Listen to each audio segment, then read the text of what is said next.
Hello all, welcome to Paruwings. பாருவிங்ஸில் இன்றைக்கி நம்ம பார்க்க போகிற ரெசிபி என்ன, பரங்கிக்காவை வச்சு ஒரு அருமையான புளிக்கறி தான் செய்ய போகிறோம். வாங்க எப்படி செய்யலான்றதை பார்க்கலாம். ரொம்ப டேஸ்ட்டாக இருக்கும். எப்பொழுதும் நம்ம பொரியல் தானே செஞ்சிட்ருக்கோம் பரங்கிக்காயில். இந்த மாதிரி டிஃப்ரெண்ட்டாக செய்யலாம், ரொம்ப டேஸ்ட்டாக இருக்கும். வாங்க எப்படி செய்யலான்றதை பார்க்கலாம். ஃபஸ்ட்டு ஒரு பேன் எடுத்துக்கலாம். கடாய் எடுத்துகிட்டு அதில் 2 ஸ்பூன் நல்லெண்ணெய் ஊற்றிக்கலாம். நல்லெண்ணெய் ஊற்றிட்டு அதோட 1 ஸ்பூன் வெந்தயம் சேர்த்துக்கிறேன், 1 ஸ்பூன் கடுகு சேர்த்துக்கிறேன். சேர்த்துட்டு ஒரு 1/2 ஸ்பூன் சோம்பு, 1/2 ஸ்பூன் ஜீரகம் சேர்த்துக்கிறேன்.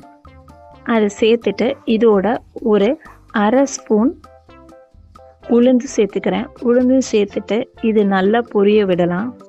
நல்லா பொரிஞ்சதுக்கப்புறம் இதில் ஒரு வரமிளகாவை கிள்ளி போட்டுக்கிறேன்.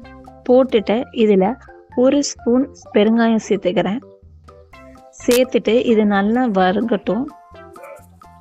நல்லா பொரிஞ்சதுக்கப்புறம் இதில் ஒரு 7-8 பச்சை மிளகாவை கீரி நான் சேர்த்துருக்கேன்.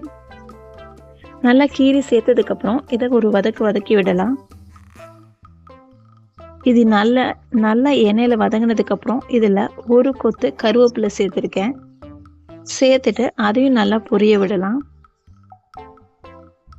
அதுவும் நல்லா பொரிஞ்சதுக்கப்புறமேட்டு நான் ஒரு 10 பல்லு பூண்டை சின்னதாக நறுக்கி வச்சுருக்கேன். அதை இதோடு சேர்த்துக்கிறேன். அதையும் இதோடு சேர்த்துட்டு அதையும் நல்லா வதக்கி எடுத்துக்கலாம். அது நல்லா வதங்கினதுக்கப்புறம் நான் சின்ன வெங்காயத்தை நல்லா சின்னதாக நறுக்கி வச்சுருக்கிறேன். பாதி சின்ன வெங்காயமும் பாதி பெரிய வெங்காயமும் நறுக்கியிருக்கேன்.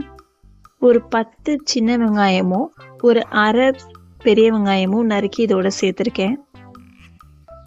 சேர்த்துட்டு அதில் ஒரு தக்காளி பழத்தை நறுக்கி இதோட சேர்த்துருக்கேன். சேர்த்துட்டு அதை நல்லா வதக்கிக்கலாம். வதங்கினதுக்கப்புறம் இதுக்கு தேவையான அளவு உப்பு சேர்த்துக்கலாம். உப்பும் சேர்த்துட்டு இதை நல்லா வதக்கி விடலாம்.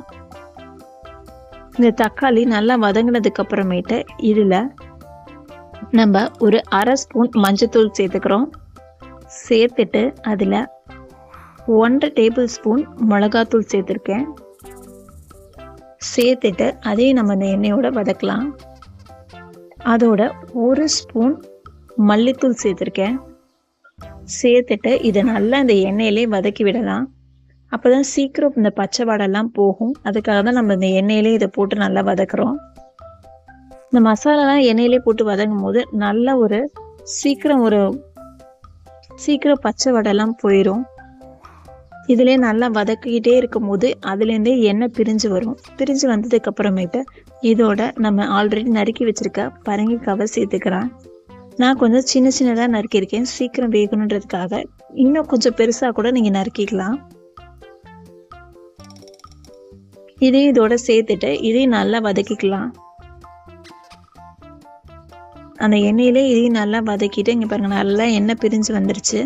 வந்ததுக்கு அப்புறமேட்டு நம்ம ஒரு நெல்லிக்காய் சைஸ் புளி எடுத்துக்கலாம்.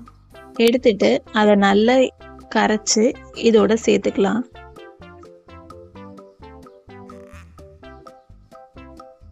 இதோட சேர்த்து அதை நல்லா வதக்கிக்கலாம்.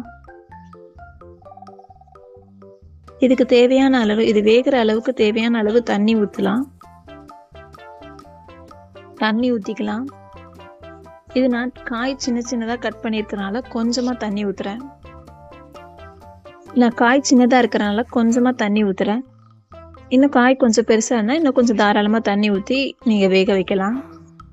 இதை ஒரு மூடி போட்டு வேக வச்சுக்கலாம். இங்கே பாருங்கள், நல்லா இந்த மாதிரி வெந்து வந்துடும். நான் காய் சின்னதாக நறுக்கிறதுனால சீக்கிரமாகவே எனக்கு வெந்து வந்துடும். இது நல்லா வெந்து வந்ததுக்கப்புறமேட்டு நல்லா சுருண்டு வந்துருச்சு பாருங்க. அதுக்கப்புறமேட்டு இதில் 1 டேபிள் ஸ்பூன் வெல்லம் சேர்த்துக்கிறேன். இதுக்கு ஃப்ளேவர் கொடுக்குறதே இந்த வெல்லம் தான். ஏன்னா இந்த புளிப்பு காரத்தை இது நல்லா என்ஹான்ஸ் பண்ணி தரும். இந்த வெல்லம் சேர்க்குறது ரொம்ப கம்பல்சரி. அப்போ தான் நல்ல ஒரு டேஸ்ட் கொடுக்கும். அதோடு சேர்த்துட்டு இது நல்லா ஒன்று சேர கலந்து வரும். நல்லா இந்த மாதிரி கலந்து விட்டதுக்கு அப்புறமேட்டு கடைசியாக இதில் கொத்தமல்லி தூவிக்கலாம். கொத்தமல்லி தூவி இறக்குனீங்கன்னா ரொம்ப ரொம்ப அருமையான புளிக்கறி ரெடி ஆயிரும். ரொம்ப டேஸ்ட்டாக இருக்கும், ரொம்ப டிஃப்ரெண்ட்டாகவும் இருக்கும். இது வெறுமனே சாத்து கூட போட்டு சாப்பிடலாம். ரொம்ப டேஸ்ட்டாக இருக்கும். செஞ்சு பாருங்கள். செஞ்சு பார்த்துட்டு எப்படி இருந்துச்சுன்னு கமெண்ட் பண்ணுங்கள். தேங்க்யூ ஃபார் வாட்சிங்.